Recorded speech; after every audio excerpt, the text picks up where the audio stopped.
ago on stage. We are delighted to have you here, Matthew. I just wanted to ask you a question before we are joined by some other people on Google+. Tell us just a little bit first about what you were talking about on stage. You know, it's all about the digital self and how all of us are using Facebook and Twitter and all these things and maybe not realizing what we're doing, but we're creating these digital mirrors of ourselves and what that means and you know, when that's successful, and then relating that to my work as well as my person with, you know, trying to make things more human. And when things are human, people respond, and I think that's what Beyonce does online now, and what I try to do online. I think what all of us would be better maybe doing, because I think that being human is way more interesting than just being a profile or a tweet. There was an interesting sort of contrast with what you were saying with one of the other speakers, Charles Ledbetter, who was saying that social media and all of these very powerful tools that we've got will perhaps almost systemize us in the future. We'll all be channeled through them, and you're saying that you're interested in humanizing. Yeah, it's going to happen anyway, right? So if we can try to stay human through it, we'll be better off the other end of the tunnel. And you do a lot of work with Beyonce, I suppose, humanizing Beyonce through digital media. She definitely, I mean, the thing with her, she's already human, and she's already, I mean, obviously she's human, but she's her, I think what her appeal is that she is this normal, human, awesome person who's an amazing singer and an amazing artist. And I think she's needed to show that online, which which we did together. You know, I didn't tell her. That's the thing. I never told her what she should do. She was just like, "This is who I am, and this is the way I would go about this." And I just collaborating on that. And just a bit of gossip. What's she like to work with? She's amazing. She's incredible. She's really inspiring, and she works from the gut, and she's emotional and amazing. And she's an artist, and and those are the best people to work with. They're my favorite people to work with because you can speak the same language, and yeah, she's incredible. And do you find that she does speak your language? In other words, does she understand all of the power of these? Yeah, totally. I think she did without even realizing she did. I think she's not even necessarily a big avid interneter, but I think she's really tuned into people. I think to be an artist at that level, you have to be somewhat aware of like the way people are feeling and what's going on. And yeah, totally. To answer the question. And just one more question before we ask questions from our Google Pluses. Yeah. What has been the uptake? You designed Beyonce's website, and what's been the uptake since it launched? You know, I'm staying on to work with her regularly, and her team and her, and just growing that. And when she has ideas for posts and things that inspire her. From other singers to someone wins the Olympics, or you know, a guy had made this video of one of her videos.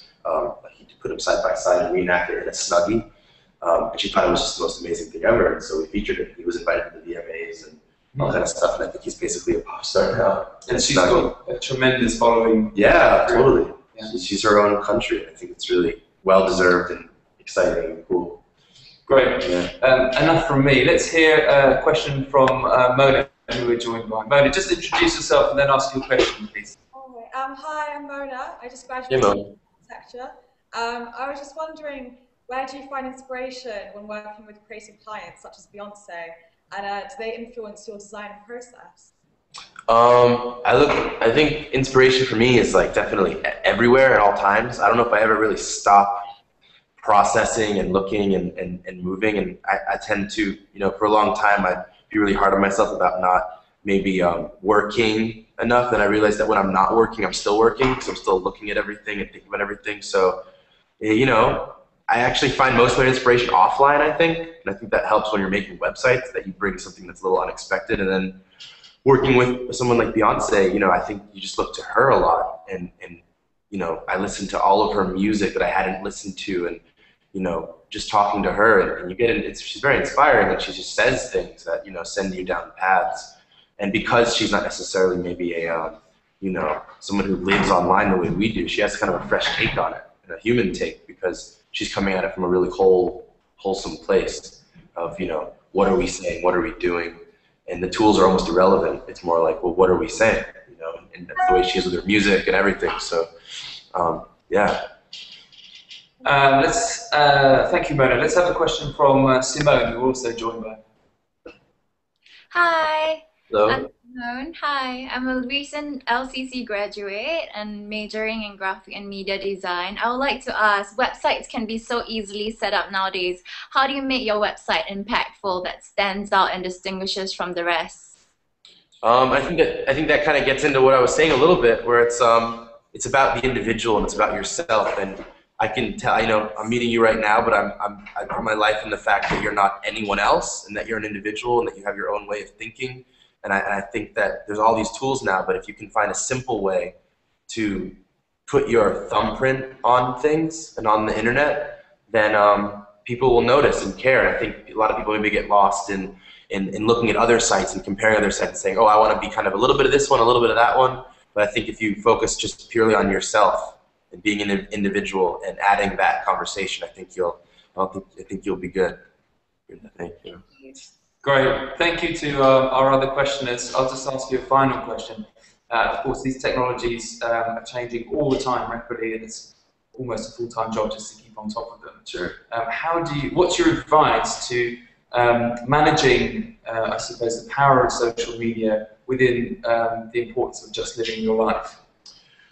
Oh man, I don't even know. It's like, I guess it's how it relates to you. I mean, if you want to be doing these things, if you want to be posting and tweeting and Instagramming everything you eat or everyone you see, and you know, I think it's on you. I think it's similar to how we get dressed in the morning or where you hang out at night or what your friends are like. I think you just make these decisions based on what you're all about. Did I answer your question? Yeah, I suppose. I mean, surely you know you would offer advice to somebody like Beyonce who you're kind of managing the process, I suppose, for her to kind of steer her in the right direction so that she's not revealing certain things. Sure.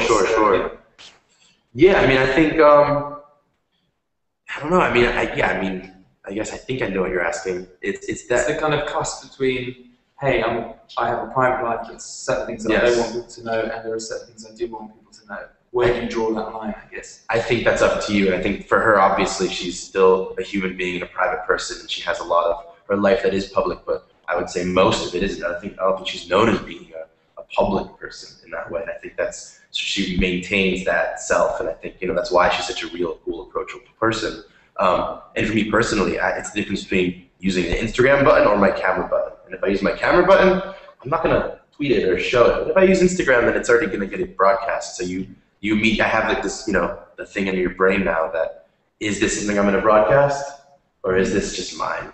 Like, so just share this. So in other words, just be careful when you've had a few drinks. Oh yeah. Oh no. I've gotten in trouble many times with clients. I'm not going to go into stories, but yeah. Tweeting from Beyonce's account, not your own, could be dangerous. Yeah, you know, the funny little thing is that you know, because we work together, I have to have admin on your Facebook page. So when I post something on Facebook from my phone or from my computer, you have to choose what account you're actually doing it from. Yeah. So I have Designed Memory, I have Beyonce, and I have myself. And I have recurring nightmares of posting something on hers and going to bed and not knowing I did it and waking up to like you know, lawsuits and firestorms and, you know, the heavens falling on me. So this is the Beyonce's alter ego. Isn't she gorgeous? Don't say that, please.